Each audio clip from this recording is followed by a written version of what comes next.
Bismillah teman-teman. Malam hari ini kita bisa melanjutkan lagi ngaji filsafat kita. Malam hari ini kita ada di tema persahabatan sesi terakhir untuk bulan ini. Baik, yang pertama dari Syekh Syamsuddin At-Tabrizi. Kesepian dan kesendirian adalah dua hal yang berbeda. Saat engkau kesepian, jiwamu mudah terperangkap dalam kesesatan. Sementara engkau mengira dirimu sedang berjalan di jalan yang lurus. Sementara merasa sendiri lebih baik untukmu. Karena hal itu bermakna engkau tidak sendiri. Tetapi adalah lebih baik jika engkau menemukan seseorang karena orang lain adalah cermin bagimu. Ingatlah bahwa engkau tidak bisa melihat dirimu kecuali dalam hati orang lain. Dan melihat kehadiran Tuhan dalam dirimu. Jadi yang pertama ini menarik ya, bedanya kesepian dan kesendirian. Kalau kesepian ini kondisi jiwa yang konotasinya agak negatif. Orang bisa di tengah-tengah ngaji yang rame ini tapi dia kesepian. Itu biasanya hubungannya dengan kondisi jiwa yang dia inginkan tidak ada. Terus dia merasa sepi. Ini orang satu masjid kok yang dibahas cinta-cinta saja. Nggak ngerti bahwa aku sedang patah hati ini misalnya. Itu kan di tengah orang yang kecewa, dia merasa kesepian. Nah, kesepian yang semacam ini, kalau Syekh Syamsuddin Tabrizi, ya jiwa kita mudah terperangkap dalam kesesatan. Karena kita merasa tidak punya teman. Akhirnya kan kita, yang lain jelek semua, tidak ngerti aku, terus kita jalan sendiri. Kita merasa lurus padahal jangan-jangan kita sudah melenceng. Ini untuk para sahabat, kalian harus jeli temanmu ini kesepian atau kesendirian. Kalau kesendirian konotasinya lebih positif.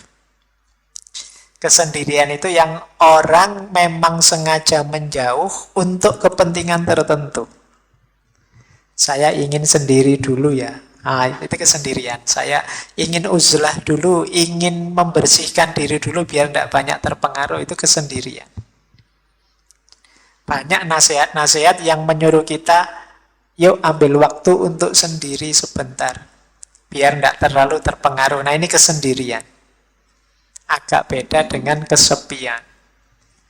Jadi kalau ada teman, ada sahabat kok ingin sendiri, coba kamu cek dia memang ingin kesendirian atau sedang kesepian.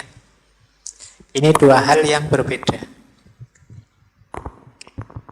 Oke ya, kita lanjutkan. Nah, jadi yang pertama ini. Tapi baik kesepian maupun kesendirian lebih bagus lagi kalau kita ada teman. Karena teman itu cermin. Secakep apapun kita, kalau tidak ada cermin, ya kita tidak tahu. Seganteng apapun kita, kalau tidak ada cermin, ya kita tidak tahu. Nah, fungsi, kalau fisik kan memang cermin kaca, tapi kalau kondisi diri kita, jiwa kita, batin kita, ini kita perlu sahabat. Sahabat kita yang tahu, kamu sudah berlebihan loh. Kamu itu sudah lepas kontrol loh. Kamu kok pemarah gitu ya. Itu kan sahabat kita yang tahu. Kita sendiri mungkin sulit membaca diri kita secara objektif. Tapi teman kita bisa. Dia seperti cermin kita. Jadi ingatlah engkau tidak bisa melihat dirimu kecuali dalam hati orang lain. Nah, jadi teman kita lebih ngerti tentang diri kita. Pak, saya kan bisa melihat diri kita, diriku sendiri ke dalam. Kalau ke dalam diri biasanya dalam dunia tasawuf, nanti kita ketemu Tuhan di sana. rumusnya beda. Tapi untuk mengetahui level kita, tataran kita, kita perlu teman, kita perlu sahabat. Kita tidak bisa ngaku, Pak, saya itu murid yang paling pinter loh, Pak. Saya itu mahasiswa yang paling jago loh, Pak. Katanya siapa? Kata saya sendiri, Pak. Itu kan orang tidak percaya kalau gitu kan. Tapi kalau yang bicara temannya, sahabatnya, sahabat saya itu sabar orangnya, itu kita percaya, karena pasti dia ngalami berdua. Kalau kita sendiri yang ngomong, saya itu sabar loh, Pak. Benar saya sabar. Kalau Bapak tidak percaya, marah ini saya. Itu. Kita sendiri tidak sadar kalau kita pemarah. Yang tahu sahabat kita. Nah, jadi ini penting. Makanya nanti teman-teman yang mau nikah, kadang tidak harus tanya langsung ke calonnya. Coba tanya ke sahabat-sahabatnya. Biasanya lebih objektif. Mereka lebih tahu. Oh, kalau temanku yang ini anaknya begini, begitu. Kalau langsung ke orangnya, ya kayak tadi, sering pencitraan. Jadi, maka penting kita tahu sahabat kita. Jadi, orang itu bisa kesepian, bisa kesendirian, tapi lebih bagus ada teman. Akan lebih kondusif hidupnya. Jangan sendirian. Karena kita ini terbatas. Kita jadi kuat itu karena saling mendukung bersama yang lain. Yang kedua, adalah mudah bagi kita untuk mencintai Tuhan yang maha sempurna, suci, dan terbebas dari kekurangan. Yang paling sulit adalah mencintai manusia dengan segala ketidaksempurnaan dan kekurangannya. Ingatlah, seseorang hanya akan mampu memahami apa yang bisa ia cintai. Tak ada kebijaksanaan tanpa cinta. Selama kita tidak belajar untuk mencintai makhluk Tuhan, kita tidak akan dapat benar-benar mencintai siapapun dan mengenal Tuhan. Nah, ini wasiat selanjutnya. Mencintai sesama, mencintai manusia, bersahabat dengan sesama itu hebat. Karena sebenarnya sulit. Kenapa? Orang itu serba tidak sempurna, serba kekurangan. Kan banyak orang itu, Pak, saya nyari sahabat orang baik-baik. Sulit loh kita nyari orang baik-baik itu. Selalu orang itu ada kurangnya, ada jeleknya. Tidak mungkin kita ketemu orang yang sempurna. Loh, kita bisa mencintai yang tidak sempurna itu hebat. Mencintai Tuhan, mencintai Allah itu lebih mudah jalannya. Kenapa? Allah maha kuasa, maha indah, maha sempurna, mudah. Tapi mencintai manusia dengan banyak kekurangannya itu sulit. Ya boleh dicek lah, kalau teman-teman memperhatikan sahabat kita masing-masing, itu kan selalu saja ada jeleknya. Tapi kita bertahan tetap mencintai dia, itu luar biasa. Nah, berarti persahabatan itu memang sesuatu yang utama. Dan cinta kita pada sahabat inilah nanti yang jadi sumber kebijaksanaan. Yang bisa bijaksana itu orang yang ada di tataran cinta. Makanya filsafat itu filosofia.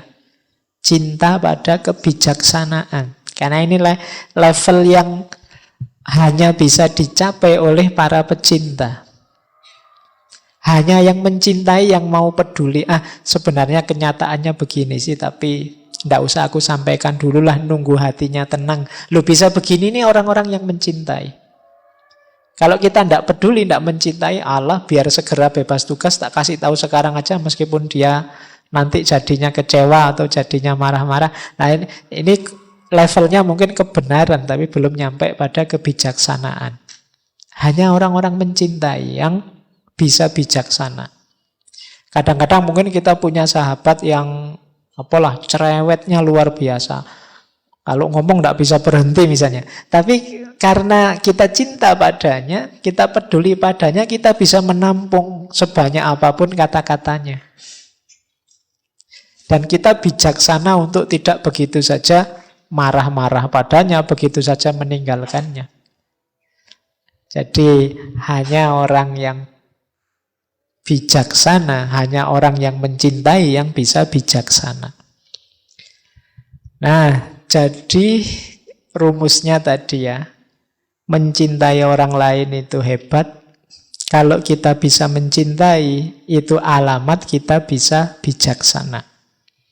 Rumus selanjutnya, kalau kita bisa mencintai makhluk, berarti akan mudah jalan kita untuk mencintai Tuhan. Omong kosong orang bilang, saya cinta Allah saja, tapi tidak cinta pada makhluknya. Justru jembatan untuk kita mencintai Allah itu mencintai makhluknya. Bukti bahwa kita mencintai seseorang itu kan mencintai hal-hal yang berhubungan dengan orang ini. Nah, pada Allah juga begitu.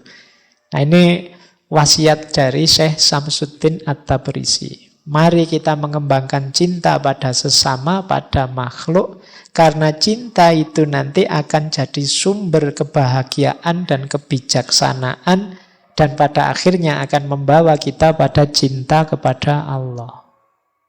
Tidak mungkin orang yang merugikan orang lain, benci orang lain, perilakunya bijaksana, dan dia juga sulit untuk dekat pada Allah. Karena orang lain itu adalah makhluknya Allah juga. Baik, yang ketiga, kotoran yang sesungguhnya ada di dalam diri.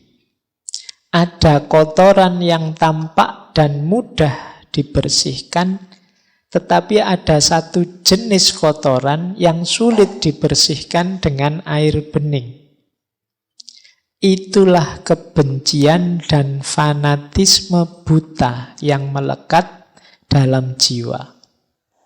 Kita bisa membersihkan tubuh kita dengan menjalani hidup sederhana dan puasa, tetapi hanya cinta yang bisa membersihkan hati kita.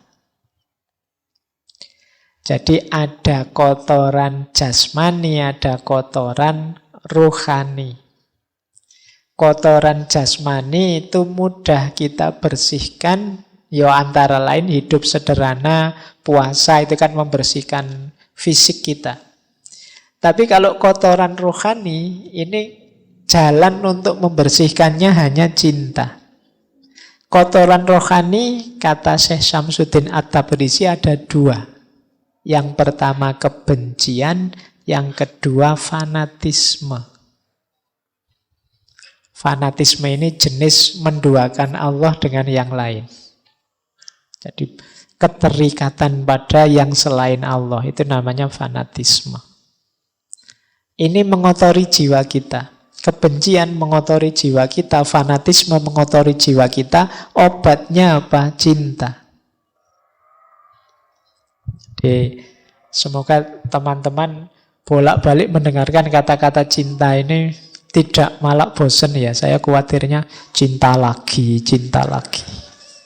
Bosen, Pak. Tidak apa-apa, ini harus diulang-ulang. Sampean bosen juga tidak apa-apa, paling tidak nanti masuk ke bawah sadarnya bahwa kita memerlukan banyak cinta untuk hidup ini. Adanya makhluk dan alam semesta ini ya juga buah dari cintanya Allah. Maka yuk, kalau masih ada kebencian, masih ada fanatisme, kita suka dengan sesuatu tidak masalah, kita memerlukan sesuatu tidak masalah, tapi semoga tidak jatuhnya fanatisme. Kita tidak cocok dengan sesuatu tidak masalah, kita tidak setuju dengan sesuatu juga tidak masalah, manusiawi, tapi semoga tidak sampai titik kebencian. Kalau sudah benci dan fanatik, itu jiwa kita kotor. Kalau dia kotor, sulit melihat kebenaran. Kalau kita sudah benci pada sesuatu atau seseorang, itu kan kebaikan atau kebenaran dari yang kita benci ini kan sudah tidak kelihatan lagi. Maka yuk, obatnya hanya cinta. Mari kita banyak mencintai. Lanjut. Yang keempat, Syekh Samsuddin At-Tabrisi menasehati kita, jika seseorang ingin mengubah cara orang lain memperlakukan dirinya, maka lebih dulu dia harus mengubah cara dia memperlakukan dirinya. Bila dia tidak belajar untuk menyayangi diri sendiri, setulus dan sepenuh hati, dia tidak mungkin dicintai.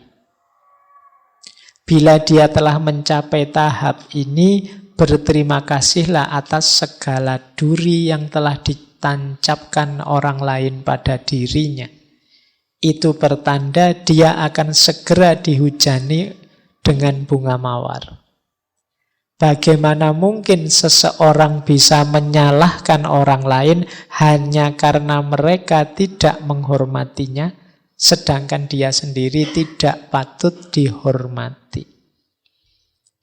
Nah, ini mirip dengan kemarin-kemarin bahwa bersahabat dan mencintai sesama itu dasar awalnya adalah mencintai diri sendiri. Self-love. Orang yang tidak mencintai dirinya, tidak menghargai dirinya, tidak menghormati dirinya, jangan berharap dihormati, dihargai orang lain. Kalau kita sudah kejam sama diri kita sendiri, orang lain akan melihat, oh berarti aku harus memperlakukan dirinya seperti itu. Kalau kita sukanya ngerokok kan nanti orang akan nyuguhi kita rokok. Kalau kita sukanya kopi, orang akan menyuguh kita kopi. Jadi orang bersikap sebagaimana kita menyikapi diri kita sendiri. Maka kalau kita ingin, orang itu jangan begitu, kalau pas ada saya kok terus disuguhi kopi sama rokok, sekali-sekali disuguhi susu apa-apa. Nah, orang bisa nyuguhi kita susu ketika mereka tahu, oh orang ini kebiasaannya tiap hari minum susu. Berarti apa? Ayo ubah kebiasaanmu. Kalau ada orang tidak menghormatimu, coba kamu introspeksi, jangan-jangan memang selama ini aku tidak menghormati diriku. Sehingga orang terus menganggap, oh berarti seperti itu cara memperlakukan diri kita. Nah, berteman, bersahabat juga begitu. Wah, ini sahabatku ini loh, ngomong kok nyelekit banget ya di depanku. Kemungkinan mungkin perilaku kita memang mengundang dia untuk nyelekit. Jadi ini kok mudah sekali ya maki-maki aku, atau memang kelakuan kita memang makiable. Apa makiable itu? Ya, memang kita layak dipisui. Jadi karena kelakuan kita layak dipisui, akhirnya kita dipisui. Kalau ingin tidak dimaki-maki sama orang lain, ayo kita melakukan sesuatu yang tidak layak, tidak pantas. Kalau orang kayak gini dimaki-maki. Karena sebelumnya kelakuan kita memang gambarannya seperti itu. Jadi rumus persahabatannya ya dimulai dari cara kita memperlakukan diri kita. Nah, Pak, tapi saya sudah baik loh Pak memperlakukan diri kita dengan bagus. Kok ada orang yang memperlakukan diri kita dengan buruk tetap begitu? Tenang saja, bersyukurlah. Disitulah latihannya. Dia menancapkan duri, tapi di balik duri yang menancap itu pasti mawarnya ikut. Jadi di situ kita akan dapat banyak pelajaran. Disitulah dimulainya peningkatan kualitas diri kita. Alhamdulillah ada teman yang gampang maki-maki, mudah misuh-misuh. Sekarang mentalku kuat, tangguh, tidak mudah baper misalnya. Kualitas diri kita meningkat, meskipun sebelumnya mungkin sakit hati kita. Tapi sekarang tambah tangguh. Jadi di balik duri yang menancap, mawarnya ikut. Jadi rumus pertama berarti kita menghargai diri kita, memperlakukan diri kita secara baik, mencintai diri kita. Insya Allah orang lain melakukan hal yang setara pada kita. Kalau tidak, disitulah saatnya kita akan naik kelas. Kualitas diri kita meningkat dari ujian yang diberikan oleh sahabat kita tadi. Dari duri yang menancap, bunganya ikut mekar. Yang kelima, kita semua diciptakan menurut citranya. Dan pada saat yang sama, masing-masing kita diciptakan berbeda dan unik. Tidak ada orang yang sama. Tidak ada dua hati yang sama. Jika Tuhan ingin semua orang sama, maka Dia sudah akan menciptakannya demikian. Oleh karena itu, tidak menghargai perbedaan dan memaksakan pandanganmu terhadap orang lain sama saja dengan tidak menghargai keputusan Tuhan. Jadi ini hubungannya dengan kebencian tadi. Kalau kita tidak mampu mengedepankan cinta, mampunya benci membenci, kalau dipikir mendalam, hakikatnya kita sedang tidak meridhoi ketetapannya Allah. Kita tidak rela dengan keputusannya Tuhan. Jadi wong kita itu hakikatnya semua ciptaan Tuhan. Lah kok beda-beda? Berarti Tuhan menginginkannya demikian. Kuasanya Allah, tidak ada orang itu yang sama persis apa-apanya. Bahkan yang kembar sekalipun ada bedanya. Nah, itu kuasanya Allah. Nah, sementara orang yang membenci itu ingin agar yang dibenci itu mbok jangan begitu. Mbok seperti aku saja. Ingin semua orang sama. Dia tidak sadar bahwa keputusannya Allah begitu memang. Ada beda-beda. Maka dalam persahabatan itu bukan membangun persamaan, tapi membangun kebersamaan. Beda-beda tidak apa-apa. Dengan beda-beda itu kita saling mendukung, saling menguatkan. Jadi ini rumus persahabatan selanjutnya. Baik, kita lanjutkan. Yang keenam, dunia ini bagai gunung salju yang suaranya memantulkan gema. Apapun yang engkau ucapkan, baik atau buruk, akan kembali kepadamu. Oleh karena itu, bila ada seseorang berpikiran buruk tentangmu, maka jika engkau mengatakan suatu keburukan tentang orang tersebut, itu hanya akan memperbesar masalah dan engkau akan terperangkap dalam lingkaran energi keburukan. Dengan demikian adalah sangat baik. Ini kalau ini ijazah dari Syekh Syamsuddin At-Tabrisi. Bila kalau ada orang berbuat buruk pada kita selama 40 hari 40 malam, engkau mengatakan dan memikirkan hal-hal yang baik tentang orang itu. Di akhir 40 hari itu semuanya akan berbeda. Karena suasana jiwamu pun akan menjadi berbeda. Jadi ini sebenarnya nasihatnya begini loh. Kebaikan atau keburukan yang kita lakukan akan kembali ke kita. Kalau ada orang melakukan keburukan pada kita, jangan dibalas dengan keburukan yang sama. Karena kita akan terjebak dalam lingkaran keburukan. Balaslah tetap dengan kebaikan. Bahkan itu yang saya sebut ijazah tadi ya. Kalau ada orang kok sering ngomong jelek tentang kita, ayo dibales. Kata Syekh Syamsuddin, 40 hari 40 malam, ayo kita ngomong yang buruk, yang baik-baik tentang dia. Yang buruk-buruk lah podo wae. Kita ngomong yang baik-baik tentang dia, pikirkan yang baik-baik tentang dia. Setelah 40 hari akan ada keajaiban. Mungkin yang semula musuh bisa jadi teman. Ini semacam law of attraction. Kalau keburukan yang kita lakukan, ya keburukan yang akan hadir. Tapi kalau kebaikan yang kita ucapkan dan kita katakan, kita pikirkan, maka kebaikan juga yang akan hadir. Loh, kalau selama 40 hari kita ngomong yang baik-baik dan mikir yang baik-baik tentang seseorang, paling tidak kan kita sendiri yang terus jadi cinta padanya, tidak jadi benci. Energi kebencian tadi jadi berubah. Orang Jawa kan bilangnya tresno kuwi jalaran saka kulino.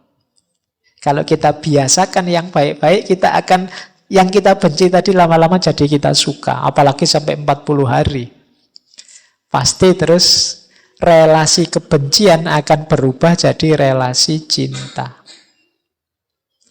Yang ketujuh, di dunia ini bukanlah kesamaan atau keteraturan yang menggerakkan kita untuk maju ke depan, melainkan hal-hal yang bersifat kontradiksi yang nyata. Nah, ini yang terakhir ini harus agak hati-hati menjelaskannya. Dan semua yang bertentangan di dunia ini hadir dalam setiap diri kita. Oleh karena itu, seseorang yang beriman perlu bertemu dengan orang yang ingkar. Dan yang ingkar harus mengenal orang yang beriman yang teguh. Sampai masing-masing mencapai tahap paripurna.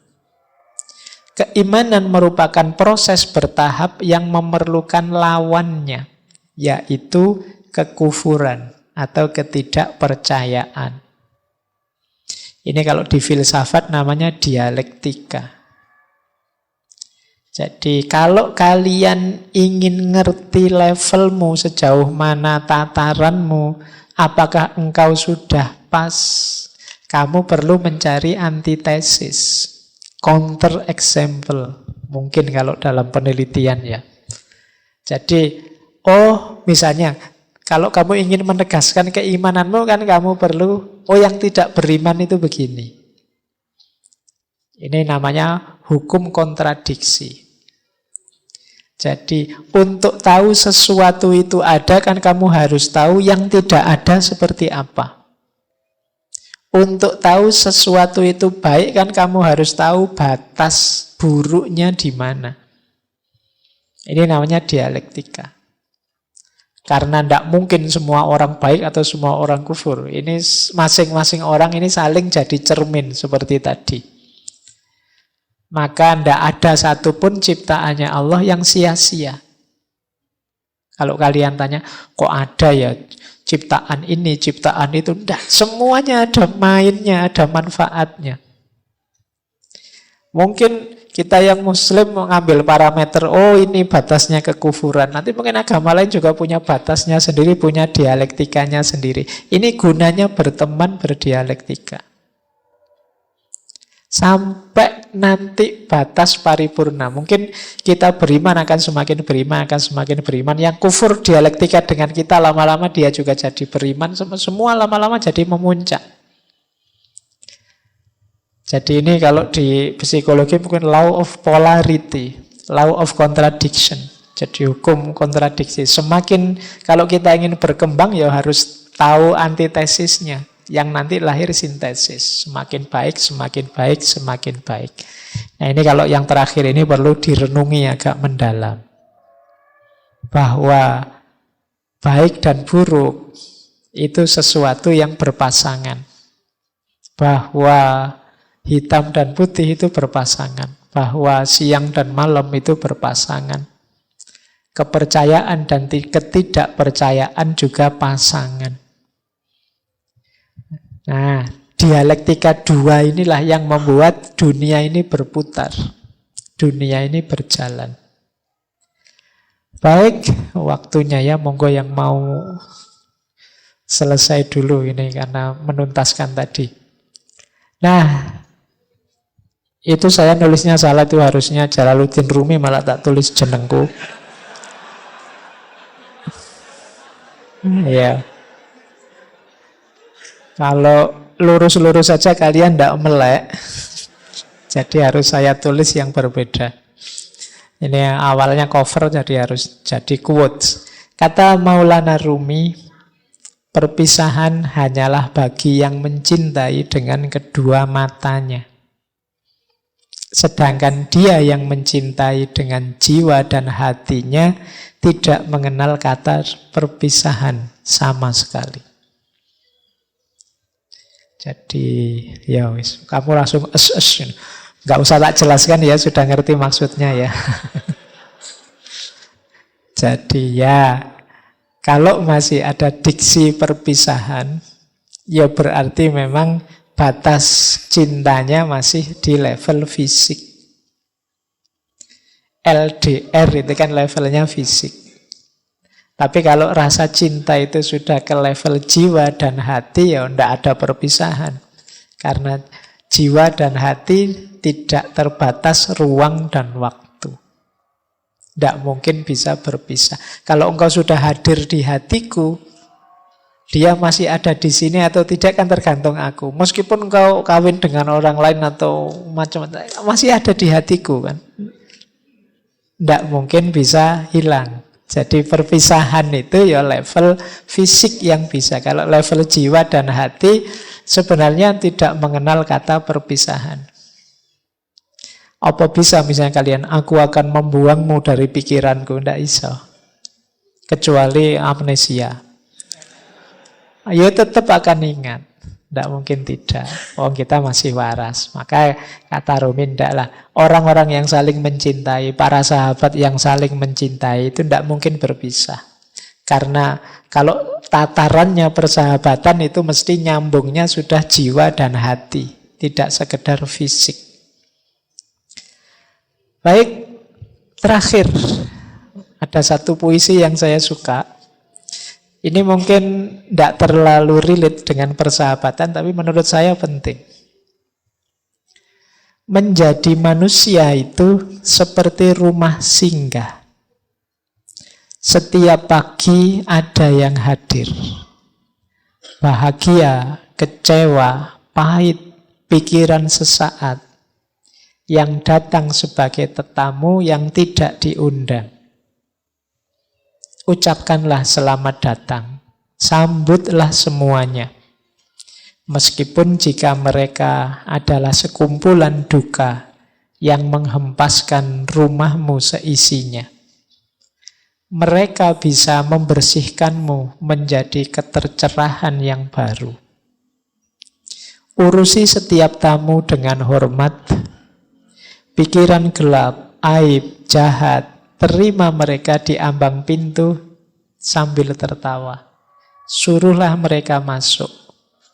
Bersyukurlah pada apapun yang datang karena masing-masing dikirimkan dari jauh sebagai penuntun untuk kita. Jadi kita ini, pahamilah diri kita ini seperti rumah singgah. Setiap hari berseliweran tamu-tamu yang masuk. Termasuk tamu yang mengecewakan, tamu yang menyedihkan, yang buruk, yang menyusahkan, dan lain sebagainya. Hargailah semua, sambutlah semua dengan gembira, karena semuanya adalah penuntun kita, pelajaran bagi kita untuk membuat kita tercerahkan. Peristiwa yang baik, alhamdulillah, nanti kita perkuat, kita ulang lagi. Peristiwa yang buruk, menyedihkan, menyusahkan, yang aib, yaitu jadi pelajaran kita untuk besok tidak kita ulang lagi, untuk kita jadikan pengingat dan pelajaran dalam hidup. Jadi hidup itu tidak mungkin flat, mesti bergelombang.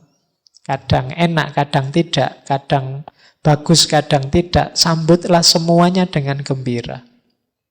Semuanya adalah kendaraan kita untuk jadi lebih baik, untuk melahirkan ketercerahan yang baru. Oh iya Pak, saya kemarin pernah salah ini, tapi sekarang tidak lagi, saya sudah belajar.